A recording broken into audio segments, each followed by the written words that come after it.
না বাবা, সব সময় ছেড়ে দেওয়া যায় না। ছেড়ে দিতে দিতেই তো একদম মাথায় উঠে বসেছে। আর জানেন আরো কি করেছে? ওর তো আজকে উপোস রাখার কথা ছিল।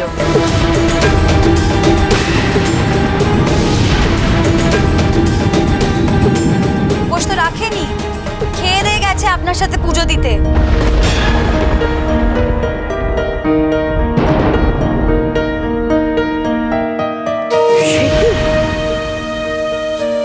মোহিনী, জাগিয়ে নিয়ে আয় তো।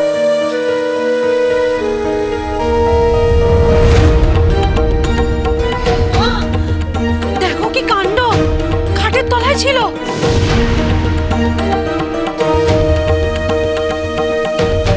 না না, এটা তো আজ খাইনি, এটা কালকে। চুপ! একদম বাজে কথা বলবি না শিউলি।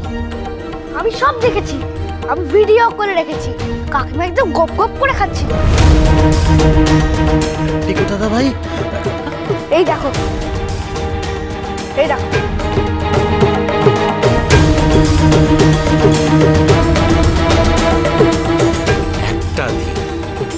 একটা দিনও তোমার দ্বারা উপোস হয় না শিউলি? তোমার লজ্জা করে না বৌমা? এই জন্যই ঠাকুর আমার পুজো নিলেন না। এ কি অনাচার হয়ে গেল! আগে তো আমি পুজো দিতে পারলাম না, তার উপরে আমার ছেলের বউয়ের আশীর্বাদের ছেলেটা অন্য একটা মেয়ের মাথায় গিয়ে পড়লো।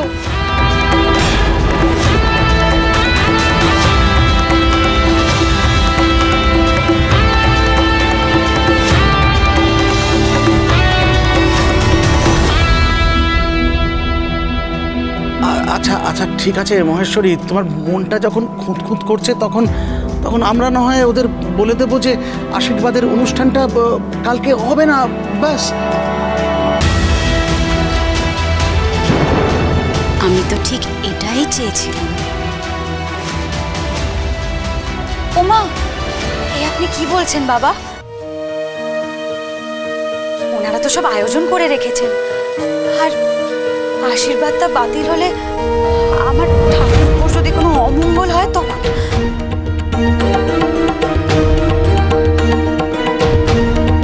কি অনর্থ করলে ঠাকুর!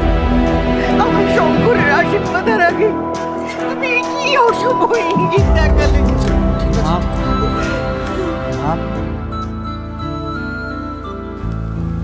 আমার জীবনের প্রতিটা পদে পদে যেখানে তোমার আর বাবার আশীর্বাদের হাত আমার মাথার উপরে আছে, সেখানে তার থেকে শুভ আমার জন্য আর কি হতে পারে না? আর আমার যে বউ হয়ে আসবে না, তাকে তুমি যেই দিন আশীর্বাদ করবে সেই দিনটাই শুভ হবে। আমি জানি মা, আমি জানি তুমি গুরুদেবের বিধান মেনে চলো। তুমি একবার গুরুদেবের সাথে কথা বলো না। যে ভুলটা হয়েছে তার নিশ্চয়ই কোনো না কোনো প্রতিকার উনি বলে দেবেন মা। আর শিউলি খেয়ে ফেলেছে বলে ওকে ওরম করে বলো না মা। ও তো ছেলে মানুষ, ওর কি আর তোমার মতন সহ্য শক্তি আছে বলো?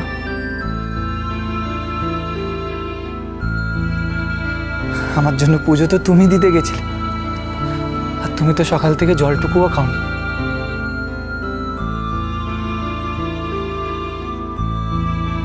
আমার জন্য উপোস করে পুজো দিতে গিয়ে তুমি অসুস্থ হয়ে মাথা ফাটিয়ে হাসপাতালে গেলে। এত কষ্ট পেলে তো ঠাকুরের কাছে আমার মায়ের কষ্টের কি কোনো দাম নেই?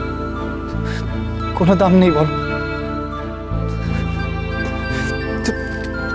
তুমি চিন্তা করো না মা, সব ঠিক হয়ে যাবে। তুমি চিন্তা করো না, তুমি শুধু কষ্ট পেও না।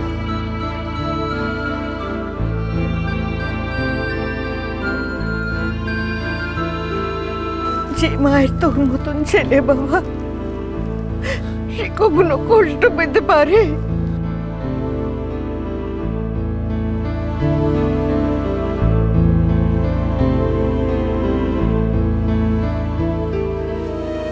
তোমার বিয়ে নিয়ে মা যে বড় ধাক্কাটা খেতে চলেছেন, তখন কি বলে মাকে সান্ত্বনা দেবে ঠাকুরপো?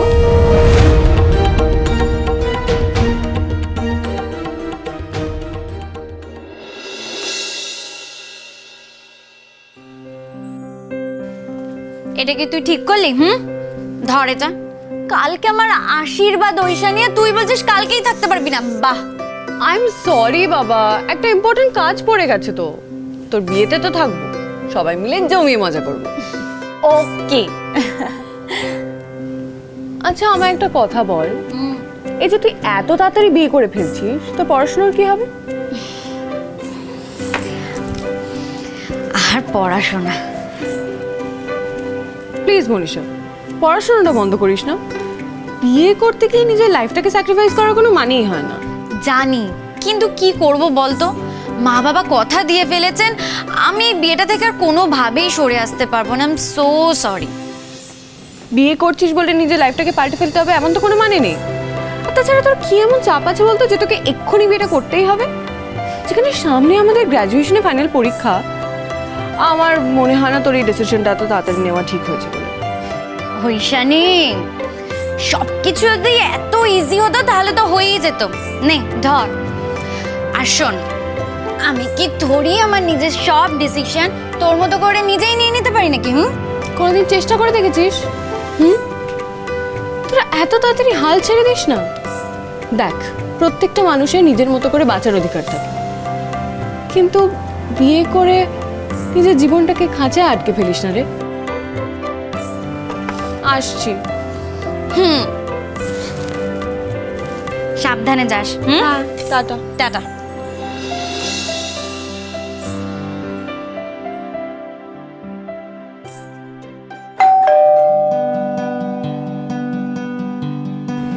এ কি, আবার কেউ এলো নাকি?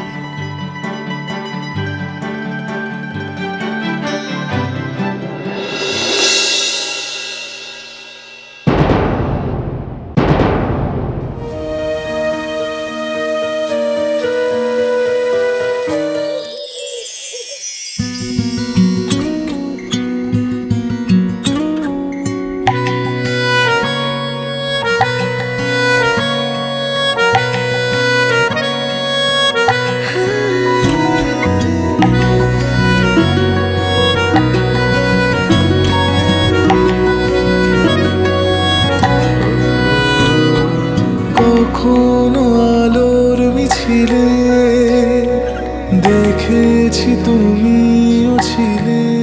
ধন্যবাদ যদি দিতেই হয় তাহলে ওই মেয়েটিকে দিন। ও নিজে বন্ডে সাইন করে আপনার ট্রিটমেন্ট করিয়েছে।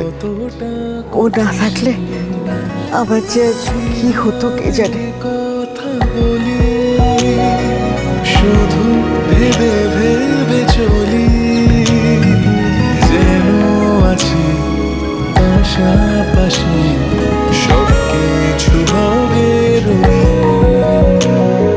সাক্ষী থাকুক। আমি আমার ছেলের বউকে আশীর্বাদ করব বলে চেলি দেখতে এসেছি। আপনার বৌমাকে খুব ভালো লাগবে, দেখুন। ও মা, আমারও এটাই পছন্দ হয়েছিল।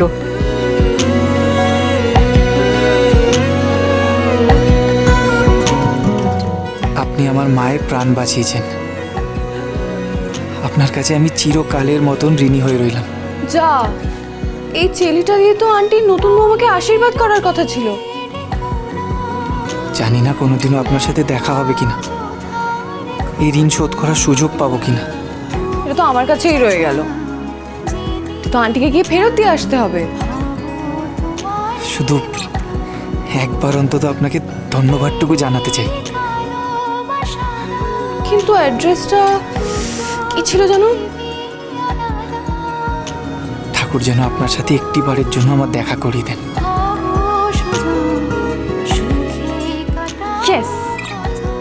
কালকে গিয়ে চেলিটা আন্টিকে ফেরত দিয়ে আসবো। থাকুক